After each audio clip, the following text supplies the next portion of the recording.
México, 1985. 10.000 muertos en el terremoto. Más de 800 muertos en los hospitales, entre ellos 100 médicos. Chile, 1985. Un terremoto daña la estructura del 25% de los hospitales. San Salvador, El Salvador, 1986. Destrucción de 90% de la capacidad hospitalaria. El huracán Gilberto azota el Caribe en 1988. Daña el 90% de las instalaciones de salud de Jamaica. El huracán Luis castiga a los hospitales afectados por desastres anteriores. Cuando ocurre un desastre natural, las instalaciones de atención de salud pueden estar entre sus víctimas, y cuando los hospitales sufren daños, el costo puede ser astronómico, y los efectos de la destrucción se sienten por años. Pero gran parte del daño puede evitarse en los meses y años que preceden a un desastre natural.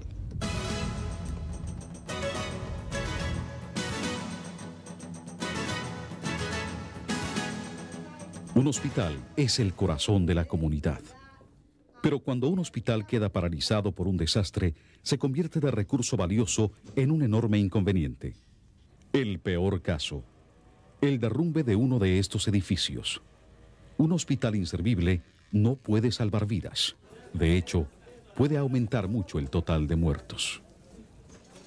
50% de los 15.000 hospitales de América Latina y casi todas las instalaciones de salud del Caribe están situados en zonas de alto riesgo de terremotos y huracanes fuertes. En los últimos 20 años, más de 100 de estas instalaciones han quedado afectadas por terremotos o huracanes. Casi un quinto se derrumbó o tuvo que demolerse. Las muertes causadas por derrumbes de hospitales son apenas la punta del iceberg. ¿Cuántas muertes más ocurren cuando las instalaciones de salud no funcionan y no hay atención cuando más se necesita? Hasta la fecha, los desastres han destruido más de 10.000 camas de hospital en la región. Los hospitales quedaron paralizados en todas las islas afectadas por huracanes en el Caribe en 1995. Estas pérdidas, más que catastróficas, son imperdonables. Un hospital es un complejo sistema de servicios médicos de urgencia, de internado, ambulatorios y de apoyo. El edificio está ocupado permanentemente por personal, pacientes y visitantes. Aunque es imposible lograr que los hospitales sean invulnerables a los estragos de la madre naturaleza, la intensidad del daño puede reducirse mucho. The design philosophy for hurricane-resistant construction is that buildings should be virtually La filosofía de diseño de construcción resistente a huracanes indica que los edificios deben quedar casi sin daños por la fuerza del viento. Pero como siempre hay objetos sueltos en el aire durante el huracán, el daño por impacto es inevitable. Sin embargo, el daño causado por la fuerza del viento es totalmente evitable. Solo que somos humanos y siempre cometemos errores, y la tempestad buscará esos errores. La intensidad de la fuerza en un terremoto catastrófico es tan alta que nuestra meta no es tanto proteger la propiedad contra la catástrofe, sino proteger la vida. Si podemos salvar vidas y evitar que haya heridos, pero con algunos daños a nuestros edificios, habremos triunfado en el peor terremoto.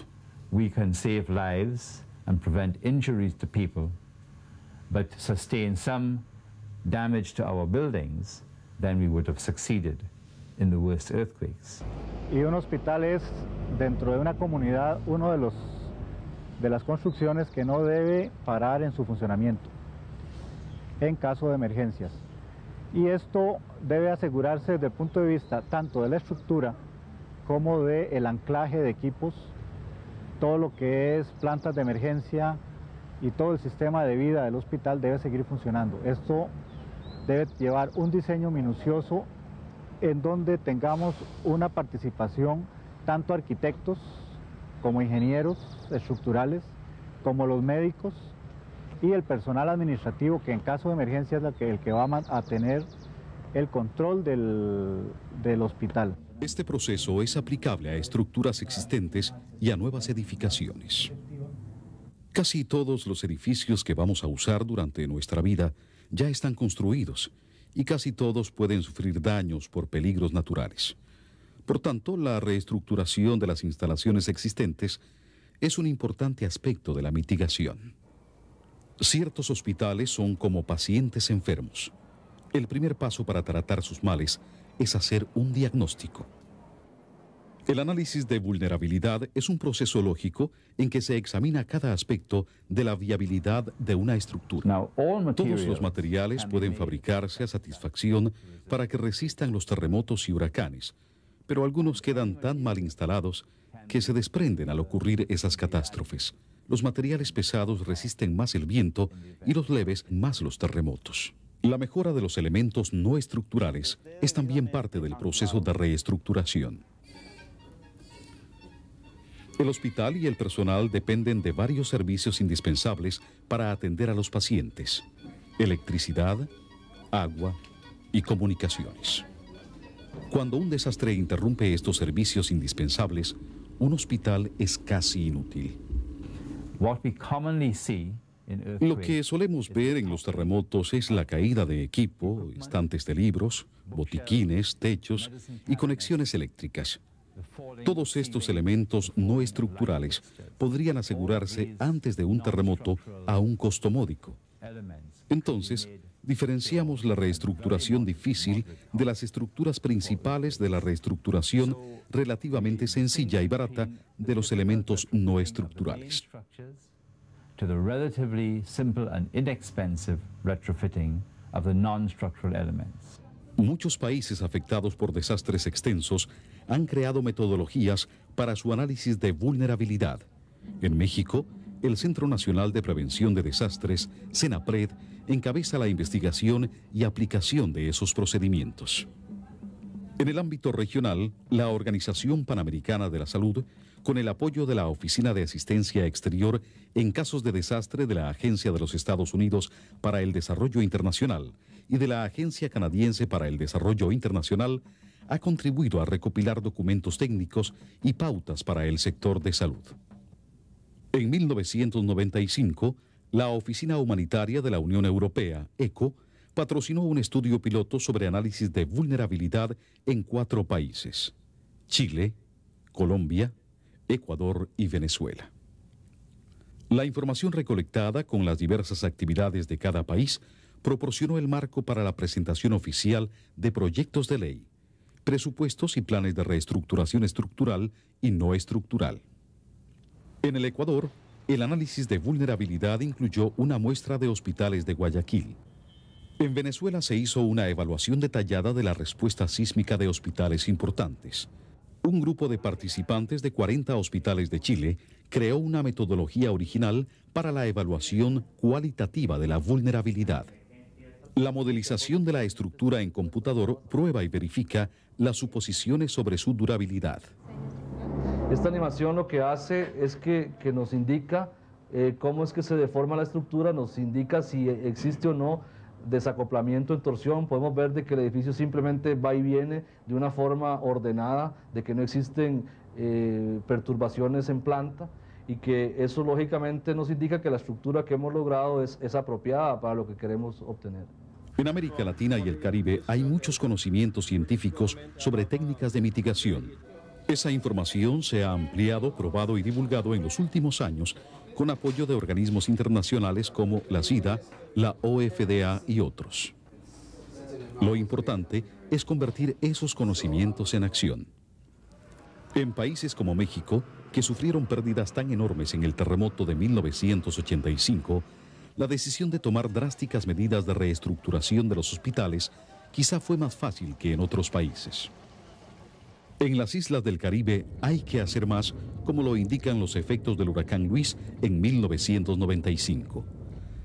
Las pérdidas causadas por el viento son menos graves y más fáciles de prevenir que las ocasionadas por terremotos, pero se ha progresado. At the moment, almost all of the Commonwealth Caribbean countries De momento, casi todos los países de la Mancomunidad del Caribe están en alguna etapa del proceso de preparar, introducir y decretar códigos legales de construcción. Van a la vanguardia en este ejercicio los pequeños territorios de las islas Turcas y Caicos y Montserrat, acompañados de Antigua.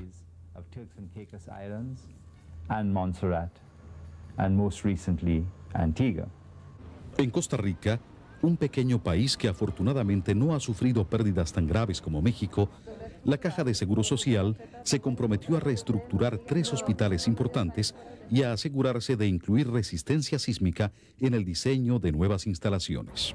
La decisión de reforzar nuestros hospitales no fue una decisión sin dolor.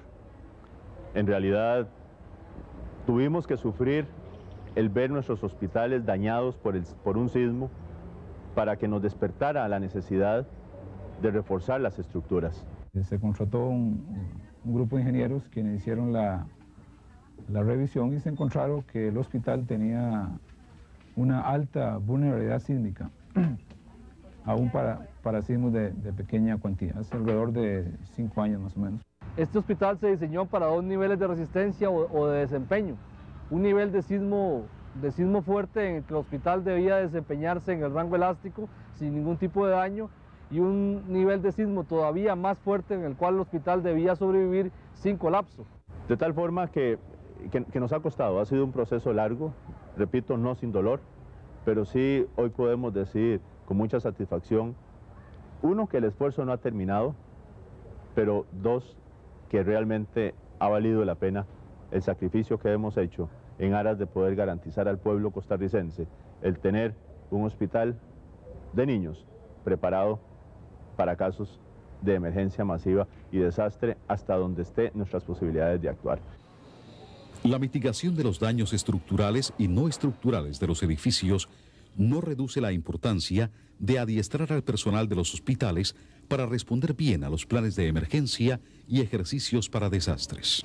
Con los conocimientos adquiridos y las dramáticas experiencias vividas en la región, ya no se puede permitir la construcción ni el financiamiento de nuevas instalaciones sin la debida resistencia al viento o a los terremotos.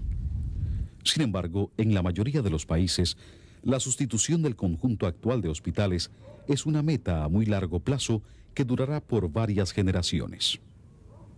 Por eso, reestructurar los edificios existentes y prestar particular atención al diseño de los nuevos deben ser prioridades para esta generación. Por lo común, la gente considera la destrucción por huracanes como casos de fuerza mayor. De hecho, la frase "caso de fuerza mayor" está consagrada en las leyes de nuestros países. El viento puede ser un caso de fuerza mayor, pero la destrucción de un edificio es un caso de negligencia del hombre.